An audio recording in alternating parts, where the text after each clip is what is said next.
ክቡር ፕሬዝዳንት እስማኤል ኦመር ጌሌ የጅቡቲ ሪፐብሊክ ፕሬዝዳንት፣ ክቡር ፕሬዝዳንት ሐሰን ሼክ የሶማሌ ፌደራል ሪፐብሊክ ፕሬዝዳንት፣ የተከበሩ አቶ አደን ፋራህ፣ የተከበሩ አቶ ሙስጠፌ ዑመር፣ የተከበረ ወንድማችን ኑረዲን ሀጅ ኬንያን ወክሎ መካከላችን የሚገኝ፣ የተከበሩ ኡጋዛችን ወጣቱ ኡጋዛችን፣ እንዲሁም በዚህ አካባቢ ያላችሁ የሀገር ሽማግሌዎች፣ ወጣቶች፣ የቻይና ሪፐብሊክ አምባሳደር እና የኩባንያው የስራ ኃላፊዎች፣ ክቡራትና ክቡራን እንኳን በደህና መጣችሁ፣ እንኳን ደስ ያላችሁ። ክቡራትና ክቡራን፣ ኢትዮጵያ ውስጥ ልናረጋግጥ የምንወደው የብልጽግና ጉዞ የ20ኛውን ክፍለ ዘመን መባቻ፣ የ21ኛውን ክፍለ ዘመን መጀመሪያ አጠቃላይ የዓለም ኢኮኖሚክ ጉዞ ከግምት ያስገባ ነው። በ20ኛው ክፍለ ዘመን አጋማሽ በኋላ የነበረው የዓለም የእድገት ጉዞ ለምዕራቡ ያደላ ሲሆን ከምዕራቡ ዓለም ውጭ የነበረው የዓለም ሕዝብ ከሞላ ጎደል በጨለማ ውስጥ የነበረ ነው ማለት ይቻላል። ያ የሆነበት ምክንያት ከሁለተኛው የዓለም ጦርነት በኋላ አጠቃላይ የዓለም ስትራክቸር፣ የዓለም ተቋማት የተገነቡት በዚያ ጦርነት ውስጥ ከፍተኛ ድርሻ የነበራቸውን ሀገራት መልሶ ለመገንባት ታሳቢ ያደረገ ስለነበረ የተቀረው ዓለም ሰከንደሪስ ነው ማለት ይቻላል። በዚያ ምክንያት እምብዛም እድገት የታየበት አልነበረም። 21ኛው ክፍለ ዘመን ግን አዲስ ምልከታ፣ አዲስ እይታ እና አዲስ የዓለም እድገትን ይዞልን መጥቷል። በ21ኛው ክፍለ ዘመን የመጀመሪያው ኳርተር ወይም የመጀመሪያው 25 ዓመታት የምዕራቡ ዓለም እድገት የመጨረሻ ፒክ የደረሰበት መሆኑን በገሃድ አሳይቷል። ሁለተኛው ኳርተር የኤዥያ አገራት ወደ ከፍተኛ የእድገት ማማ የሚደርሱበት ጊዜ እንደሆነ ያመለክታል። ሶስተኛውና አራተኛው ኳርተር የአፍሪካ ዘመን የመሆን እድሉ በጣም ከፍተኛ ነው። ይህም የሆነበት ዋናው ምክንያት ከ25 ዓመት በኋላ በዓለም ላይ ካሉ 4 ሰዎች አንዱ አፍሪካዊ ከመሆኑም ባሻገር በአፍሪካ ውስጥ ያለው ወጣት ጄኔሬሽን አሁን ያለውን የቨርቹዋል ዓለም በትክክል አንብቦ መጠቀም ከቻለ ለመስራት፣ ለመፍጠር፣ ለመስፋት እድል ያለው ወጣት ኃይል የሚኖረው በአፍሪካ ነው። በዚህ ምክንያት በሁለተኛው ኳርተር የ21ኛው ክፍለ ዘመን ጥሩ ዝግጅት ያደረጉ ፋውንዴሽን የጣሉ የአፍሪካ ሀገራት በሶስተኛውና በአራተኛው ኳርተር በዓለም ከፍተኛ እድገት ካላቸው ሀገራት ተርታ የመቀላቀል እድላቸው በእጅጉ የሰፋ ነው። ይህ እድል በልጆቻችን መታየት እንዲችል የእድገት ፋውንዴሽንስ ለይተን እነዚያ ላይ ማተኮር ይገባናል። አንደኛው በህፃናት ላይ ያተኮረ ትምህርት ነው። በህፃናት ላይ ያተኮረ ትምህርት እነሱን ለነገ ስለሚያዘጋጅ። ሁለተኛው ኢንፍራስትራክቸር ነው። ኢንፍራስትራክቸር ሲባል መንገድ፣ ቴሌኮሙኒኬሽን፣ መብራት ያካትታል። በተለይ የመብራት እድገት በ20ኛው ክፍለ ዘመን አጋማሽ በኋላ እድገት ያረጋገጡ ሀገራት ምንም እንኳን ኢኮኖሚክ እድገት ያረጋገጡ ቢሆንም በነበረው የኢነርጂ አመራረት ችግር ምክንያት በተፈጥሮና በዓለም ላይ ጥቁር ጠባሳ የጣለ እድገት ነበር። በአንድ በኩል የዓለምን ኢንቫይሮንመንት የጎዳ፣ በሌላ በኩል ደግሞ እድገት ያረጋገጠ ጉዞ ነበር። እኛ በ21ኛው ክፍለ ዘመን አጋማሽና ከዚያ በኋላ ኢትዮጵያ ውስጥ፣ አፍሪካ ውስጥ እድገት እንዲመጣ የምናስበው ተፈጥሮን በሚጎዳ መልክ ሳይሆን ከተፈጥሮ ጋር በስምምነት ተፈጥሮን ሳንነካ የሚረጋገጥ እድገት ለማምጣት ነው። ለዚያ ሁነኛው መድኃኒት ደግሞ ክሊን ኢነርጂ ላይ ማተኮር ነው። ኢትዮጵያ በድፍን አፍሪካ እንደሚታወቀው ካላት የኢነርጂ ሶርሶች ከሞላ ጎደል ከክሊን ኢነርጂ የሚመረቱ ናቸው። ለዚህም አንዱ ማሳያው የአፍሪካ ግርማ ሞገስ፣ የአፍሪካ የመቻል ማሳያ፣ የአፍሪካ ህዝቦች ከፈለጉና ከወደዱ እንዲሁም ከተደመሩ አንጋፋ ስራ ጀምረው ሊጨርሱ እንደሚችሉ ያሳየው በኢትዮጵያውያን ታስቦ በኢትዮጵያውያን ሀብት ብቻ የተገነባው የህዳሴ ግድብ ለኛ ለኢትዮጵያውያን ኩራት፣ ለመላው አፍሪካ ደግሞ የምሳሌነት ምልክት ነው። በህዳሴ ግድብ በሃይድሮ ፓወር ከውሃ የምናመረጨው ኢነርጂ ክሊን ኢነርጂ ነው። ቅድም እንደተገለጸው በርካታ ቦታ ከዊንድ በውስን ቦታ በጂኦተርማል ሌላም ግድቦች እየገነባን ስለሆነ ኢትዮጵያ የሚቀጥለውን የአፍሪካን ዘመን እድገት ለማረጋገጥ የሚጣለው መሰረት ከሞላ ጎደል በክሊን ኢነርጂ ላይ ያተኮረ መሆን አለበት ብላ ታምናለች።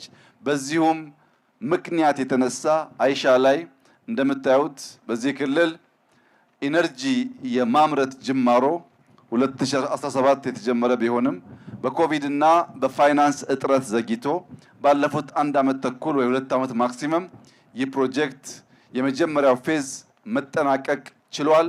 ለዚህም የኢትዮጵያን መብራት ኃይል ባለስልጣን የቦርድ አባላት የሰራውን ኩባንያ በጥቅሉ የክልሉን ማህበረሰብ ማመስገን እፈልጋለሁ።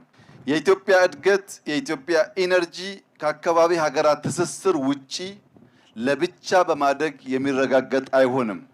የ21ኛው ክፍለ ዘመን አጋማሽ ለመላው አፍሪካ የመጣ ብስራት ስለሆነ እኛ ኢትዮጵያ ውስጥ የጀመርነው እድገት ጎረቤት ወንድም ሀገራትን የሚነካና አስተሳስሮ እንድናድግ የሚያደርግ መሆን ይኖርበታል። የኤሌክትሪክ ኮኔክሽን በእኛና በጅቡቲ መካከል፣ የንጹህ ውሃ ኮኔክሽን በእኛና በጅቡቲ መካከል፣ በክፍያ የሚደረግ የቶል ሮድ መንገድ በእኛና በጅቡቲ መካከል በከፍተኛ ደረጃ እየተስፋፋ ይገኛል። ሁላችሁም እንደምታውቁት ጅቡቲ በእጅጉ ለልባችን ለኪሳችን የቀረበ ሀገር በመሆኑ አብዛኛው ኢንቨስትመንት ከጅቡቲ ጋር የተሳሰረ ነው። በሬልዌይ፣ በሃይዌይ፣ በኤሌክትሪክ፣ በውሃ፣ በአየር፣ በዲፕሎማሲ ከዚያም በተጨማሪ እንደ አንድ ቤተሰብ የመተያየት ከፍተኛ ጠንካራ የሆነ ዝምድና ያለው ሀገር ነው ጅቡቲ። ፕሬዝዳንቱ ይህን ለማረጋገጥ መካከላችን ተገኝተዋል። እሳቸውንም እጅግ አድርገን እናመሰግናለን።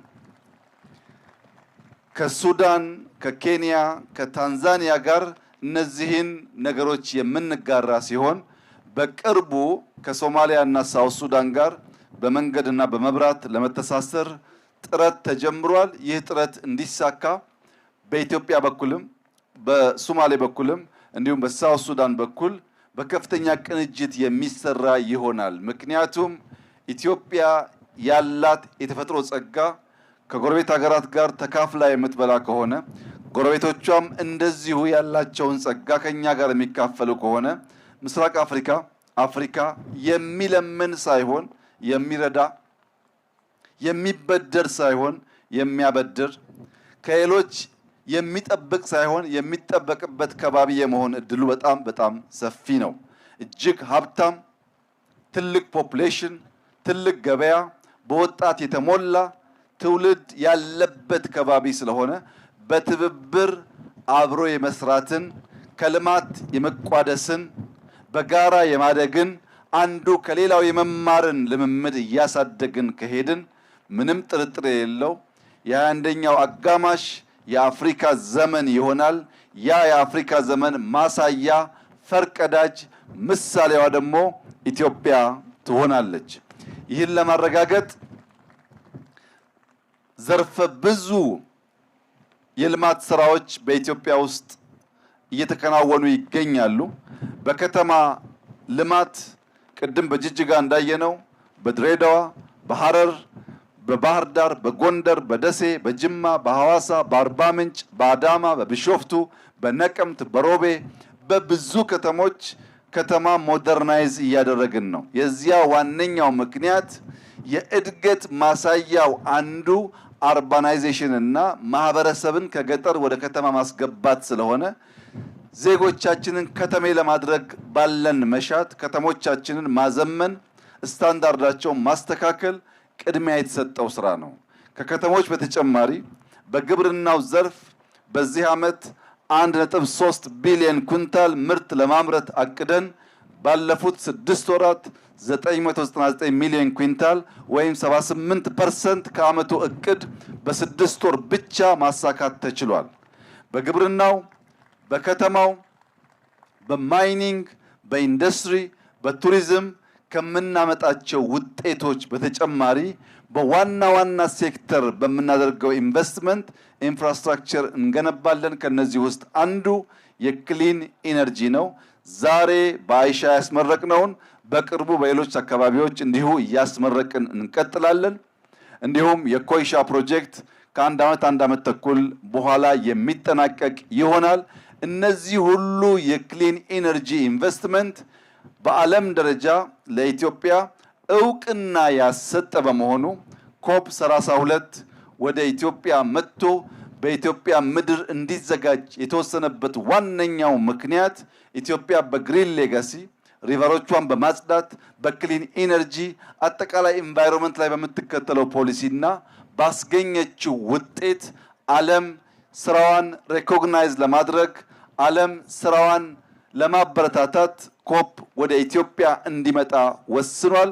ይህን ውሳኔ አድንቀን አክብረን የተቀበልን ሲሆን ከአፍሪካ ወንድሞቻችን ጋር በመሆን በዓለም ላይ ለረጅም ጊዜ ከሚጠቀሱ የኮፕ ሰሚቶች አንዱ የሆነውን ሰሚት በ2027 በኢትዮጵያ ኢትዮጵያውያንን በሚያኮራ አፍሪካውያንን በሚያኮራ በተለይ ጅቡቲን፣ ሶማሊያን፣ ኬንያን፣ ሳውት ሱዳንን በሚያኮራ መንገድ የምናዘጋጅ መሆኑን ያከበሩንን በማያሳፍር መንገድ የምንፈጽም መሆኑን እያረጋገጥኩ እንደዚህ ያለው ድል እንዲበረታ እንደዚህ ያለው ውጤት እንዲጠናከር በድል እርካታ ሳይፈጠር በትጋት በትብብር አብረን እንድንሰራ አደራላችሁ ፈልጋለሁ።